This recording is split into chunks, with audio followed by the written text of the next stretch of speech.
Ajoutez, la coalition nationaliste est arrivée largement en tête dimanche au premier tour des élections territoriales corses avec 45,36% des voix, selon les résultats définitifs communiqués par la préfecture.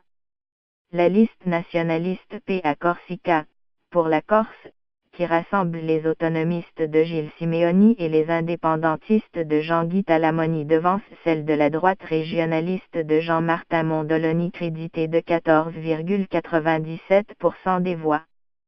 La liste Les Républicains, emmenée par Valérie Batti, arrive en troisième position, 12,77%, devant la liste de La République En Marche de Jean-Charles Orsuxy qui obtient 11,26% des suffrages.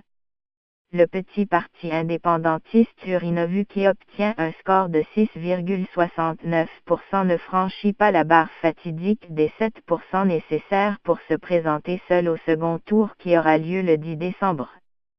La liste commune Parti communiste français insoumis obtient pour sa part 5,68% des suffrages.